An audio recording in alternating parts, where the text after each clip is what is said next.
Morning, friends. Sarah here. I just wanted to encourage you today in a different way. Well, maybe not in a different way. I mean, encouragement is encouragement, right? But I do want to encourage you because yesterday was a tough day for me, really tough day for me. Felt like the longest day ever, and don't know if you picked up on that. But yeah. So it was a long day, and sometimes when you're in the waiting, right? Sometimes you're in this process of just trying your best to stay out of your head, right? Because we are our worst enemies when it comes to thinking the worst, right? I mean, am I alone here? Because I always think the worst possible scenario ever. Having a little trouble discerning some things, and yesterday, while it was so hard, like it was just a long, drawn out day, anticipating, the worst again, because my mind goes there. And I don't know, I want you to be encouraged in this way, because I'll tell you the truth. I feel like the waiting was a gift. Hindsight is always 20/20, right? The waiting was a gift. And while I didn't sleep very good last night, I went to bed at 9 because I just couldn't bear with the day anymore. Went to bed at 9 and woke up several times after 1 o'clock this morning. Several times, just not getting restful sleep. And I haven't gotten a lot of restful sleep lately, but just trying to discern, where I'm at right now, and, not in Tennessee, just in life in general. And I just feel like yesterday was just so hard because I didn't know what I didn't know, and I don't like not knowing what I don't know. I like knowing everything. In fact, if you ask me a question and I don't know, I'll pretend I know. That's how insecure I am with my wisdom and knowledge base. As it relates to my heart and my relationships and my life, though, I don't know everything. And I feel like yesterday was a day of anticipation, for sure. That was not comfortable for me. But I also feel like it was a gift in that, and I realized it only this morning. I might have realized it a little bit last night, too, reading a book called Boundaries. That... we can only take responsibility for how we feel, right?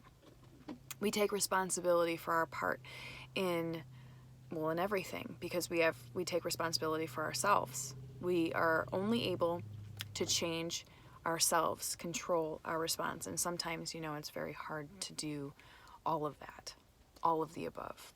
First, you have to acknowledge, right? And then do the work. Well, it came to my attention that I have some things to take responsibility for, and it was a gift. It was almost as soon as I acknowledged that, as soon as I was able to acknowledge that I have a part in this, that I have feelings that are legitimate, but no one else's fault but my own. And it's okay to feel what I'm feeling, but it's not because of anyone but me, okay? And so sometimes waiting is hard. I guess this is what I'm trying to say. Waiting is hard. It's difficult. It's no fun in the midst of it, especially when you don't know. Because, what did your parents do when you were about to be disciplined? They made you wait. You're anticipating. Daddy's coming up those stairs. Any minute he's coming into this room. About to get myself a licking, right? You're anticipating it. Just the other day, I had to give blood, and I hate needles so much, you guys. I literally hate them so much. And I got myself so worked up. This is part of the anticipation, right? This is part of the angst, is you're working yourself up. Oh, I hate needles so much. And I told them, I'm like, do you have a shot of vodka? That's all I want to know. Do you have a shot of vodka? Do you have a bed I can lay on? Because I can't do needles. Needles are not. And what do? They goof around with me saying next time you come before lunch and we'll have a Bloody Mary waiting for you. You know, really fun people. Okay. And they sent me to a room with a door. They sent me to lay on a cot or whatever it is that they have, those hydraulic beds or whatever. But anyway, but what they didn't do was send me with someone who knew what they were doing. I'm pretty sure she just got her certificate in phlebotomy the day before because she missed twice.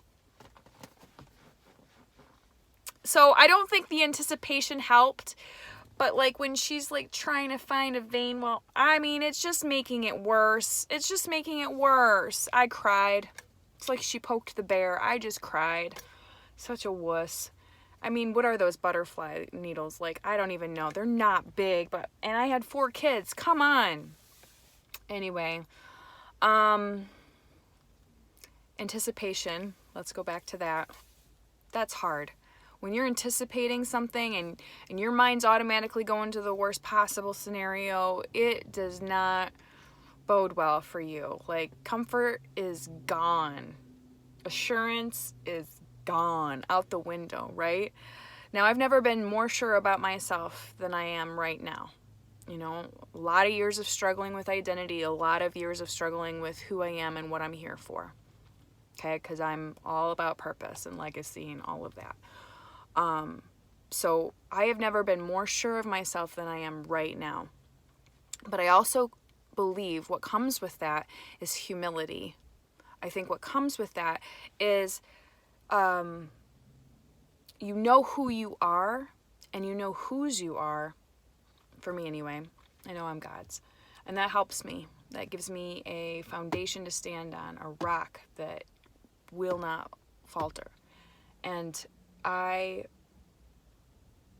with that, I just want to say that humility is important because you can't grow until you know and acknowledge what you need to grow in.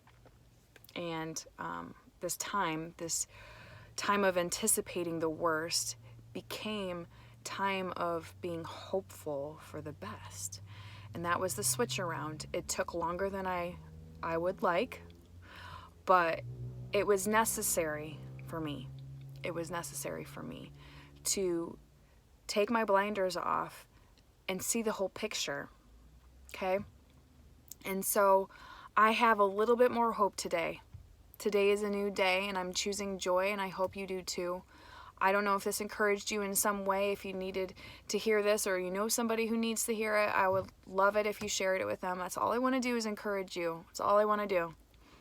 Whatever comes of this, if I encourage you, then it's everything I want. That's all that I want.